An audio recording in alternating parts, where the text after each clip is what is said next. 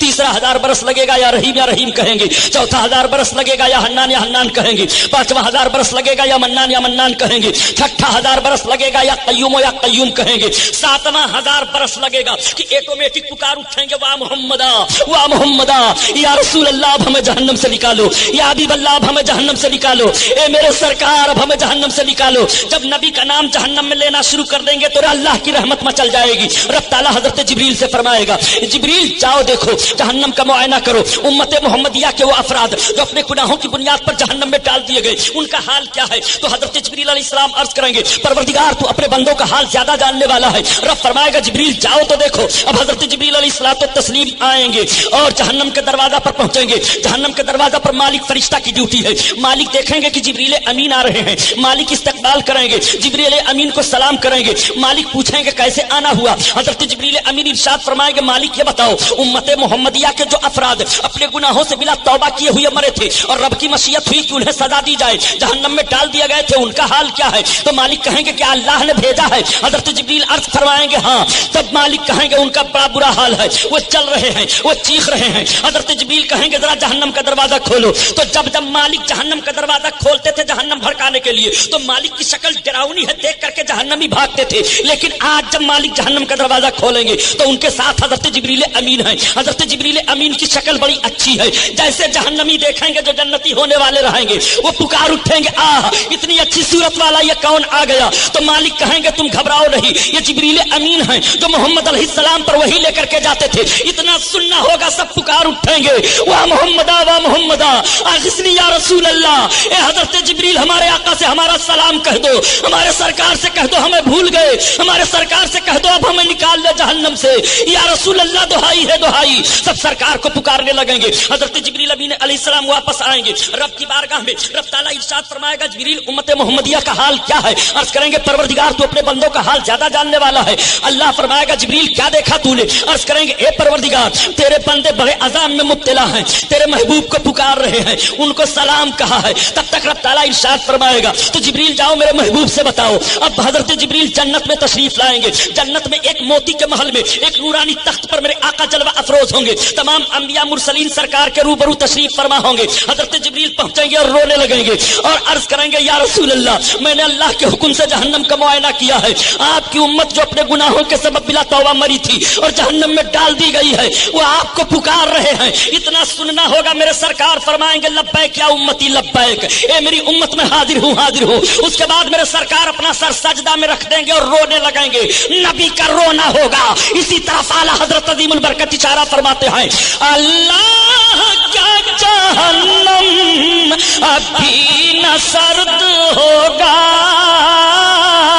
رو رو کے مصطفیٰ نے دریا بہا دیے ہیں، دریا بہا دیے ہیں۔ نعرہ تکبیر، نعرہ رسالت، علماء اہل سنت، مسلک اعلی حضرت، رو رو کے مصطفیٰ نے دریا بہا دیے ہیں، دریا بہا دیے ہیں۔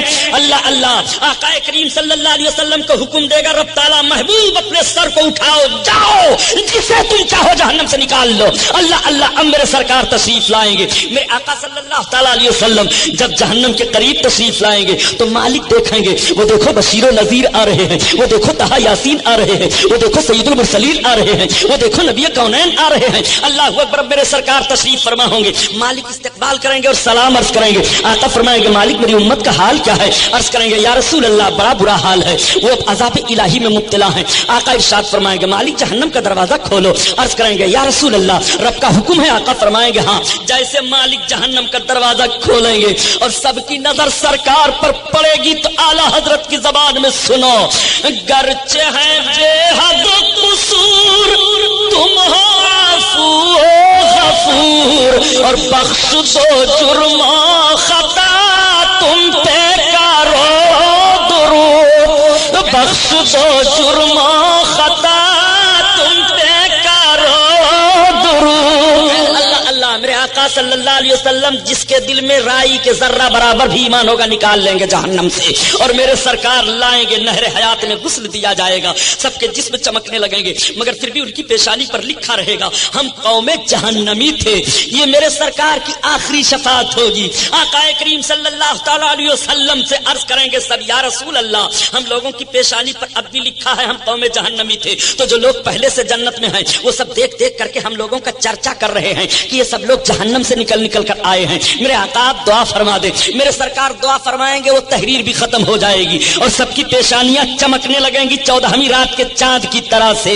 اللہ اللہ یہ کیفیت ہوگی. اسی لیے تو اعلیٰ حضرت عظیم البرکت فرماتے ہیں اے مرد مومن تو ایسے رسول کا کلمہ پڑھ رہا ہے کہ آج اگر تم ملک کا غدار بن جا تو تجھے دیش دروہی قرار دے دیا جاتا ہے.